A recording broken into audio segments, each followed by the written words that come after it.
I'm gonna make a quick Chaos Zero Nightmare video. If you've tuned in, like tuned out since the beginning, or maybe at the beginning of the season, I thought I condense as much as possible. Because they've been adding a lot of QOL. Game's really good. Also, as you can see, they're gonna do a showcase in 4 days on the 20th on basically what they're gonna do next. And I'm gonna just try to skim as much as possible. I'm probably gonna lose out on some details, but they've done a lot, and I just thought I'd just cover as much as possible for anyone who was thinking about maybe hopping back in. So we're on Forbidden Catalyst. This is basically the big update they had. They added Forbidden cards, and they've added a couple of new items. It's just a pretty big update in general. It's a three-part act. As you can see, we're already on the second act, and we're gonna get the third act on the 24th. That's why we're gonna have the showcase on the 20th. Lab Zero is basically chaos and zero system. So if you've already done chaos, and hopefully you've done zero system, you know zero system is basically chaos but with perks, and you get chaos swords from it. Originally they didn't have the zero system perks, and it felt kind of bad. And later on, they added zero system into Lab Zero. So at the beginning of the season, we were feeling bad. They already fixed it. They added the buffs, and so it's a lot better. And instead of being capped out at 8, which is a pretty decent tier, right? Because at 8 you can get tier 10, 11, 12, which is necessary to get pretty decent save data. And the nice thing is they also added the what save data breaks down to, like removing cards, adding cards, and subtracting cards. I have a whole video on it on my YouTube channel if you want to see it. But moving on, they basically ended that in. They also discussed in another dev note that we're gonna have an in-game tracker, so you won't have to use save data calculators, thankfully. But until then, we still have to bear with it. At least we know how save data works. They also added Nebula Distortion, which is like a boss in which you have to defeat it with parameters. The more you add, the harder it gets. First you clear with 3, 6, and then you clear all 9 to get the max reward. They started out with 1 on the first part, but now that we're in part 2, all 3 have been unlocked. Um, and the rest of this is just the rewards that we could have gotten at the time. Yuki got released. She's pretty good. I really like her. But sometimes she feels a little lacking, and thankfully the devs did take note. So they're basically they've been looking really hard, and I think that's one of the things they're gonna talk about their dev, like the dev talk or the roadmap, because they said they're gonna change her. They weren't gonna straight touch her numbers because she already does well in AoE content. So they were looking at how viable it is to switch her to a single target in some of the epiphanies that people aren't really picking. So hopefully they do a good job with that. But as for right now, that's the most we know. And then West McCott is her partner. She's pretty decent, right? Basin did get reset, and all of these are pretty much just minor changes and improvements. Then we come to here where 9, 10, 11, like I said, they were added. And then they also added more chances to get epiphanies. So if you noticed you weren't getting epiphanies and was feeling really bad and you were only just getting stresses, they kind of changed a lot of the events around being able to get epiphanies, because it was really hard to get epiphanies, it felt like. And so they made the experience a lot better. So Live Zero is a lot more viable to build decks, thankfully. They adjusted quite a bit of the equipment. Most of these are just buffs in general. Like this one just decreases the amount that you need to activate it. This one just adds 80% shields. I believe this one depends on how you see it because it's a buy. Um, it depends whether you'll want an additive or a multiplicative. That will depend on how you see whether or not it's a buff or a nerf. I think it was just change. And right here, it's also buffed by having only 4 cards instead of 6. Um, this one I think was the only one that was really nerfed because I think because this was like 2 times per turn. This is now 2 times per battle. Um, if it's for the entirety of the battle, that this one's probably the only one that pretty much got nerfed.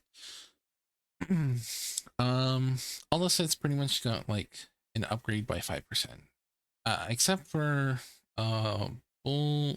Let me see. There was one that did get changed for the better. Yes. The bull in the order is probably the one that got the biggest improvement. So this one needed basically 3 stacks in order to get the 15%. But they just changed it from 2 stacks by 10%, which is a lot better. It is still just a 5% increase, but stacking it is significantly easier. So that's why this is probably the biggest winner, the bullet of order set. So it's a good thing they're also looking at the artifacts in general for buffs as well. And then a whole bunch of card improvements with lead. So that's pretty much what all these buffs are for forbidden algorithm, forced learning apparatus. Like they just pretty much added lead, which means that if it's in your opening hand, there's a chance that it reduces cost to 1 by 1. Let's see. And then they increased the agent growth. So basically, all the rewards pretty much got buffed, and if you've already claimed them before, they retroactively gave it to us. The save data guide, like I said, they told us how save data works now. So it also says it in game if you want to look at it for yourself. But like I said, I've already made a video on it if you're interested in looking at it. Codex merges have been reduced, so not only has partner and combatant like credits have been reduced because it cost millions just to feel for one character. Now it's been reduced by 1/5. Both combatants and partners are basically you only need 1/5 of the credits in order to level up a character. You'll still need the XP, you'll still need the promotion material, so that's gonna gatekeep you, but at least we're not gatekeep on money because we need that to do codex merges. And they also reduce codex merges. So overall, it's just really good for the credit economy because it feels bad to be gatekept just from money, like currency, and not from the other materials that you would naturally grind, right? Because you need like credits for everything basically. So they're gonna be trying to distinguish artifacts. The affinity system, they have it on this patch right here. Basically, they're giving favorite items, which is another way that we'll be able to increase our agent's affinity. It also gets they just based increased in general. And they also added basically being able to talk to our agents in a here it is, like an SMS. Well, this be we can be able to talk to our agents, and we'll be able to increase affinity with that as well. And you probably just saw that they introduced in the second part of the season the Great Disaster. So this is a game mode where the first half you have to do AoE content, clear the enemies quickly as possible by like turn 2, so that you can get this card that basically when you destroy one of the minions, it gets placed in your deck, and on one of the turns, it just fills your hand with the card. If you can successfully clear the mobs enough, you'll play each card. It will draw and have a chance to debuff. and then you'll be able to fill your whole hand, and it will feel any initiatives, just like Yuki. So the first half is definitely catered to Yuki in that sense, because she's AoE and she will be being fed by the initiatives. If you're not sure what I mean by initiative, it got changed from inspiration. Basically, if you draw into it, you'd be able to use it. It's like initiation is like, I believe it starts in your opening hand, and I think it's initiative that is drawing into it. Sorry, it's just uh the changes and all the card texts. They're working on translations, but it gets confusing when you had Outbreak of War, which was really cool, and now they're just changing it, right? But that's basically what it is. If you draw into it, you activate effects. That's what most of Yuki's cards benefit off of. So that's why the first part is good for her. The second part is definitely Mika, Tressa, and the good old Joker Cassius. Like that is the team everyone's been using. It makes sense. I don't think it's actually favored to Chizuru, considering that he has a buff that basically after 7 hits, he kind of nullifies that damage, which is kind of weird since Chizuru came out in this patch. Yeah, Chizuru's in this patch, so I thought that was kind of weird. She can work on this side, but I mean, I don't think it's that like it's a little hostile to her release, right? And then Itsuki is her partner. Ray got a lobby, but on Lab Zero, the second half is also more of do as much damage as possible and try to kill it.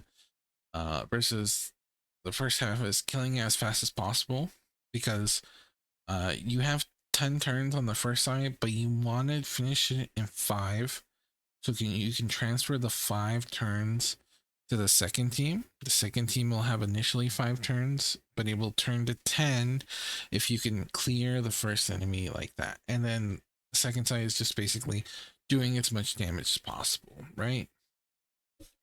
Because it's basically a meat sponge. And you're fueling Tressa to use all her daggers, and then Cassius will be able to do a huge nuke because of all the zero costs you do. That's why the second team is pretty much predominantly that. There is a few changes. I saw like a cheese room too. First team is very much a lot more flexible. Second team, unfortunately, it just boils down to that's the best team right now.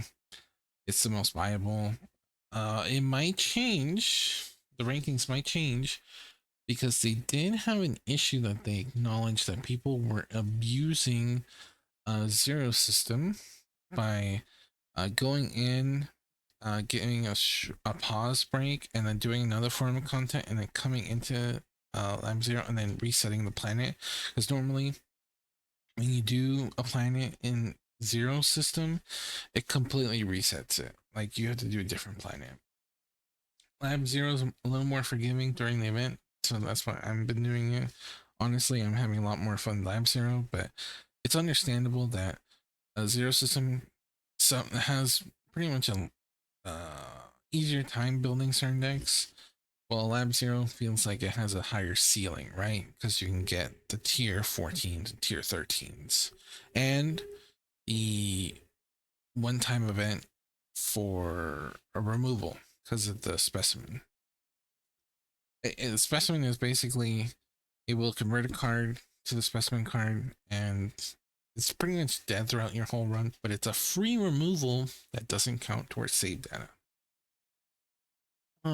But back on this, sorry about the tangent. They basically spotted that people were abusing this bug, and the people who as you can see, people used it 1 to 4 times.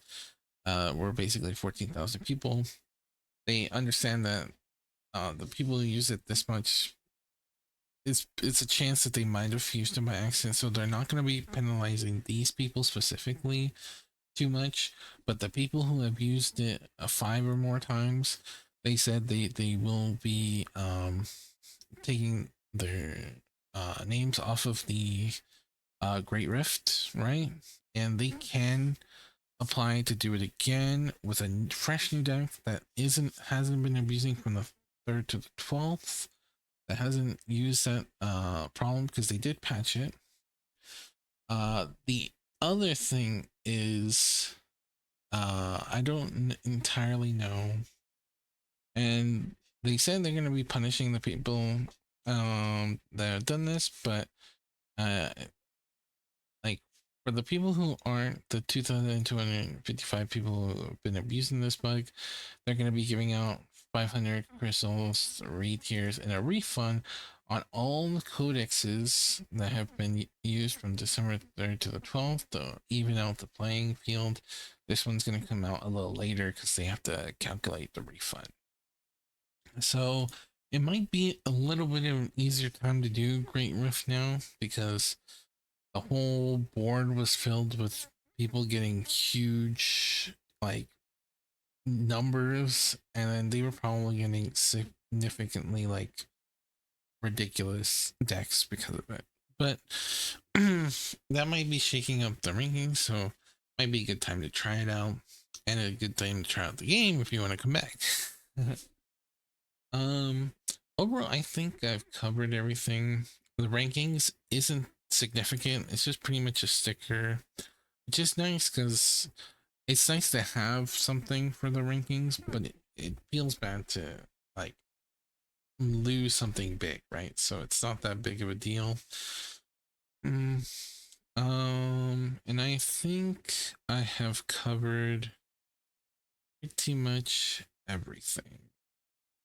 I guess the only thing to cover is some things that they are probably going to announce, but they haven't announced yet. They announced that they're going to do a new game mode introduction because they understand chaos fatigue. Also, to help those units that might have problems with basin or these boss rushes because they're like slower units, more survival units. So they're probably going to be able to shine in that. Yeah, also, the Yuki buffs, like I said, they're going to be discussing that. And then one last thing, I guess, for the whales is that they're going to be introducing like a shop for people who've gotten a certain amount of constellations, and then you like if you got over the constellations for a unit, that's like a overflow currency to buy other stuff. I'm sure they're gonna have plenty of things to talk about during the uh roadmap. But I try to cover as much as possible that we have right now, right? If you enjoyed me trying to piece all this together for you, I hope you just leave a like or a comment that what you enjoyed, what has helped you, and what you're looking forward to. And if you maybe hop back into the game or you're wanting to hop back in, please just leave a comment on those kind of things. And if you already know me, I'm pretty bad at saying bye, so I'm just gonna say see you later.